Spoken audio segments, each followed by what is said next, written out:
Hello everyone, welcome to Echo Storyline English. I hope you are doing well today. Tonight, we travel back more than 500 years to one of the strangest and most terrifying mysteries in human history. A mystery so bizarre that even today, historians still struggle to explain it. Imagine walking through your city one morning and seeing a woman dancing alone in the street. At first, you might not think much about it. Perhaps she is celebrating. Perhaps she is entertaining people. But then, hours pass, and she continues dancing. She does not stop. She cannot stop. Her breathing becomes heavy. Sweat pours down her face. Her feet begin bleeding against the hard stone road.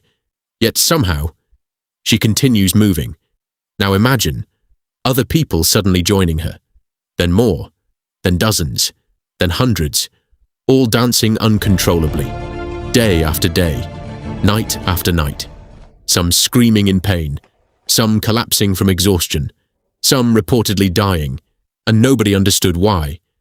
What you are about to hear sounds almost impossible, but according to historical records, this truly happened, or at least, people believed it did. This is the story of the Dancing Plague of 1518, one of history's greatest unsolved mysteries. And the deeper this story goes, the darker it becomes. To understand what happened, we must travel back to the city of Strasbourg during the summer of 1518. Today, Strasbourg belongs to France, but during that time, it was part of the Holy Roman Empire. Life there was extremely difficult. Most citizens were poor. Disease spread rapidly through crowded neighborhoods. Famine had damaged nearby regions, and many people lived in constant fear. People feared war, starvation, disease, and perhaps most importantly, they feared God's punishment. Religion shaped every part of daily life. People believed demons existed. They believed curses were real, and when disasters happened, many searched for supernatural explanations. The streets of Strasbourg were narrow and filthy. Animals wandered freely. Waste filled the roads. The smell of sickness hung in the air, and survival itself was never guaranteed. Then, one summer morning, something strange happened. A woman named Frau Trophea stepped into the street. Without warning, she began dancing. Not elegantly, not joyfully, but violently, uncontrollably. At first, people ignored her. Some laughed. Others watched with confusion.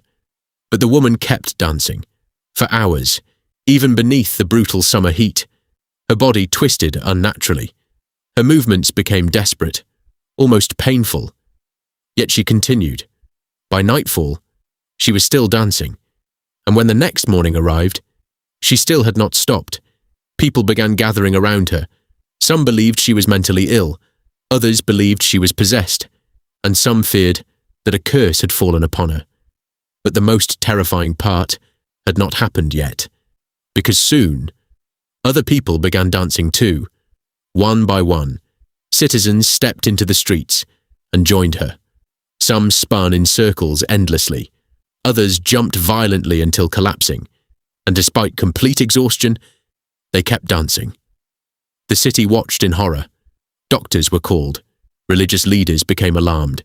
Families desperately tried pulling loved ones away from the streets, but nothing worked. The dancers continued moving, hour after hour, day after day. And slowly, fear spread across Strasbourg, because nobody understood. What was happening? Was it a disease, mass insanity, a curse, or something far darker? At first, city officials hoped the strange behavior would disappear naturally, but instead, the nightmare only grew worse.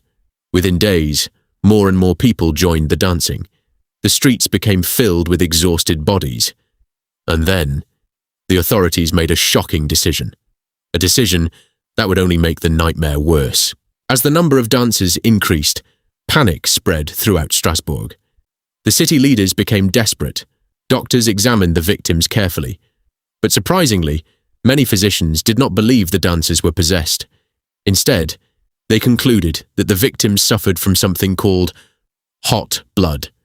According to medieval beliefs, the body could become overheated and unstable.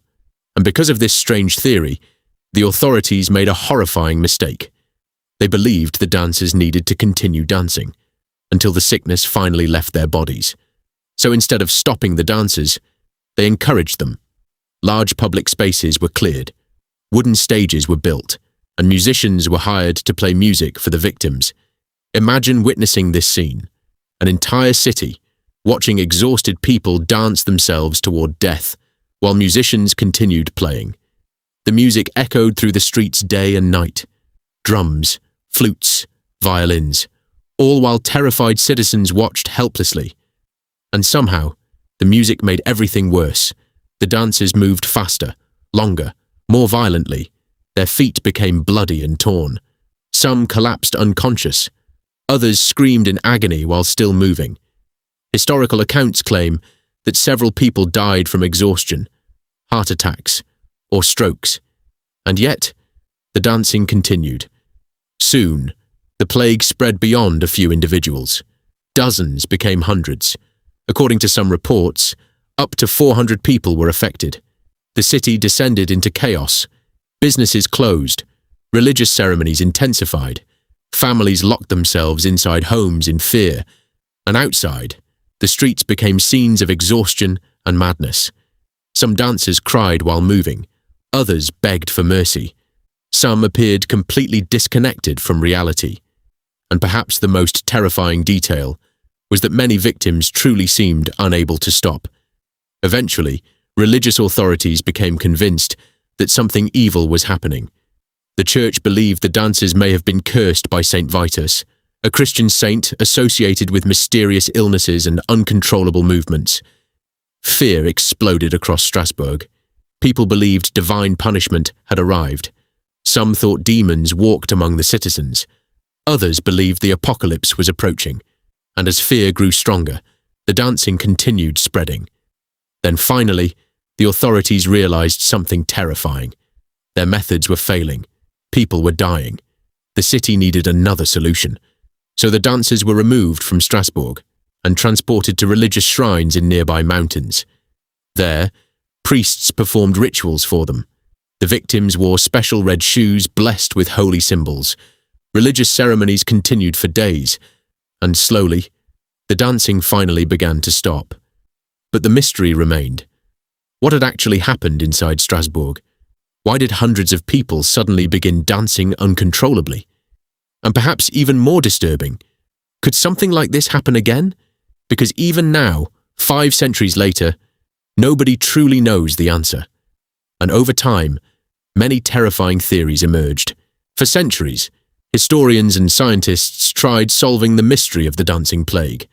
Some believe it was a form of mass hysteria, a powerful psychological phenomenon where fear spreads rapidly through groups of people. Remember, the citizens of Strasbourg already lived under enormous stress: famine, disease, religious fear, poverty, death.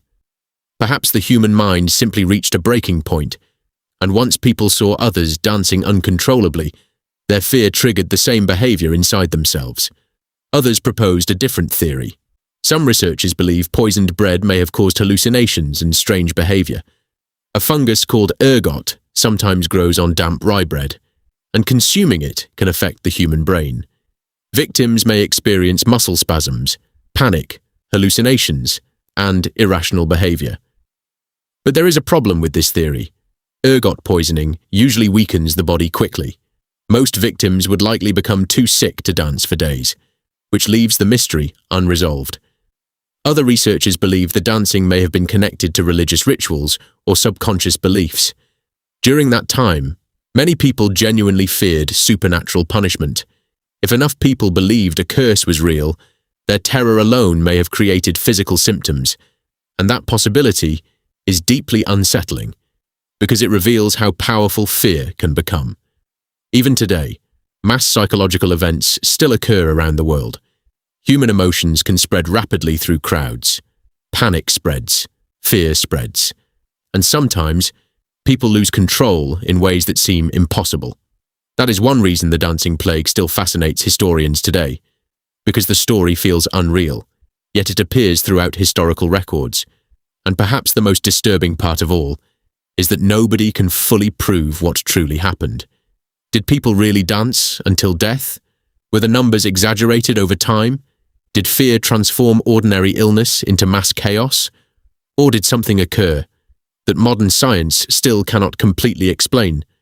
The truth may never be known, but the story survived. For more than 500 years, people continued discussing the strange events of Strasbourg, a city where hundreds danced uncontrollably, a city consumed by fear, a city where reality itself seemed to break apart, and somewhere within that mystery lies a terrifying reminder about human nature. Fear is powerful, belief is powerful, and sometimes the human mind can create horrors more frightening than any monster. The dancing plague of 1518 remains one of history's strangest mysteries, not because we understand it, but because we do not. What do you think truly happened in Strasbourg? Mass hysteria, poison, religious terror, or something far more mysterious? Tell us your theory in the comments below, and subscribe to Echo Storyline English for more mysterious journeys through history in simple English. Thank you for listening, and we will meet again in the next story.